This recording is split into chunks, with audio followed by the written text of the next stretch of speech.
Assalamualaikum warahmatullahi wabarakatuh. Eee, izinkan memperkenalkan nama saya Muhammad Aulia Kemal Fasas, termasuk daripada, peserta dari Latsar CPNS tahun 2025, lebih tepatnya di kelompok 4B angkatan 25, dan kali ini saya akan mempresentasikan tugas saya, yakni tugas 5, H6, tugas individu yang membahas mengenai lesson learn atau pelajaran apa yang telah saya dapatkan pada tugas kelompok di agenda kedua. Pada tugas kelompok agenda kedua ini kami benchmarking terhadap institusi ruang guru.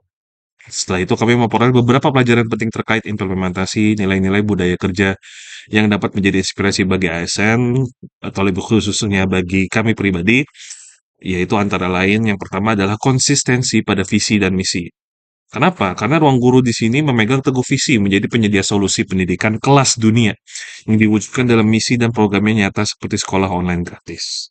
Lalu pelajaran, ASN perlu konsisten pada visi dan misi instansi sehingga setiap program dan kebijakan selaras dengan tujuan besar organisasi. Lalu yang kedua, inovasi sebagai penggerak utama. Sementara di ruang guru terus berinovasi melalui teknologi seperti kelas virtual, ujian online, dan gamifikasi belajar, maka kita ASN harus terbuka pada perubahan dan berinovasi dalam memberikan layanan publik terutama dengan memanfaatkan teknologi. Lalu yang ketiga, kolaborasi yang luas dan strategis. Nah, kalau ruang guru setelah kita belajar-belajar lagi bahwa mereka itu bekerja sama dengan pemerintah pusat, daerah, NGO, dan lembaga internasional. Maka dari sini kita mendapatkan pelajaran bahwa ASN dapat memperluas dampak program melalui sinergi lintas sektor, bukan bekerja secara terisolasi. Lalu nomor keempat, dampak sosial sebagai fokus utama. Nah, program ruang guru ini bisa menjangkau daerah terpencil dan menyasar pemerataan pendidikan. Maka, bagi kami, seorang ASN, maka itu perlu memastikan bahwa setiap pelayanan memiliki manfaat nyata bagi masyarakat luas, tidak hanya untuk kelompok tertentu. Jadi benar-benar inklusivitasnya terjamin. Lalu yang kelima adalah integritas dan akuntabilitas. Ruang guru itu menjaga kualitas materi sesuai kurikulum nasional dan memastikan transparansi. Maka kita dapat pelajaran bahwa ASN wajib bekerja dengan kejujuran, akuntabilitas, dan tanggung jawab terhadap hasil kerja. Nah, keterkaitan yang kita dapatkan bahwa nilai organisasi ini selaras dengan nilai dasar berakhlak. Seperti yang telah saya buat matriksnya bahwa dari nilai berakhlak itu berbasis pelayanan, maka nilai di ruang guru itu ada namanya impact driven atau aksesibilitas.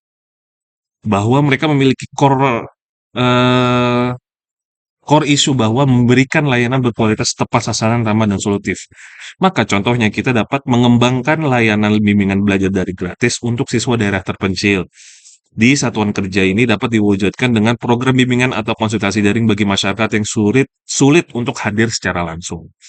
Lalu yang kedua adalah tentang nilai berakhlak atau nilai berakhlak di akuntabel. Sementara di nilai di ruang guru itu adalah integrity.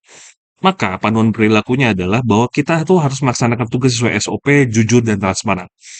Contohnya ketika kita berada di satkernya atau di instansi kami, maka kita temukan bahwa di satuan kerja itu perlu memastikan laporan kegiatan dan keuangan disusun tepat waktu dan dapat dipertanggungjawabkan. Lalu yang ketiga, ada nilai berakhlak yang mana dia itu adalah tentang kompeten. Kompeten. Lalu di nilai guru itu adalah excellence. Maka panduan perilakunya itu adalah mengembangkan kompetensi diri dan juga tim. Contohnya adalah melaksanakan pelatihan berkelanjutan untuk pegawai agar layanan semakin berkualitas. Lalu yang keempat ada harmonis. Sementara di ruang guru itu namanya adalah collaboration. Panduan perilakunya adalah menghargai perbedaan, menjaga komunikasi yang baik. Maka contoh di satuan kerja atau di instansi kami, kita perlu membentuk tim lintas bidang untuk menyelesaikan proyek layanan publik dengan melibatkan berbagai keahlian. Lalu yang loyal, yaitu impact driven atau integrity, itu adalah menjaga nama baik organisasi, mendukung kebijakan pimpinan. Maka dicontoh di satuan kerja kami atau di instansi kami adalah menjalankan program prioritas instansi walau terkadang kurang populer demi kepentingan publik jangka panjang. Lalu pada nilai adaptif atau di ruang guru adalah innovation, Memiliki panduan perilaku bahwa kita harus cepat menyesuaikan diri dengan perubahan. Maka contohnya adalah mengubah sistem layanan menjadi berbasis online saat kondisi darurat seperti saat pandemi. Lalu nilai berakhlak atau kolaboratif dan dinilai di ruang gurunya itu adalah collaboration, sama saja dengan panduan perilaku adalah membangun kerjasama yang produktif. Atau kita bisa mengimplementasikannya dengan menjalin kemitraan dengan instansi lain untuk memperluas jangkauan layanan. Nah, itu adalah hal-hal yang kita pelajari pada tugas benchmarking ruang guru. Ruang guru sebagai benchmarking kita dalam menafsirkan nilai-nilai berakhlak di ASN. Seperti itu. Mungkin itu saja dari saya, Muhammad Alif Fasas. Kurang lebihnya mohon maaf. Wassalamualaikum warahmatullahi wabarakatuh.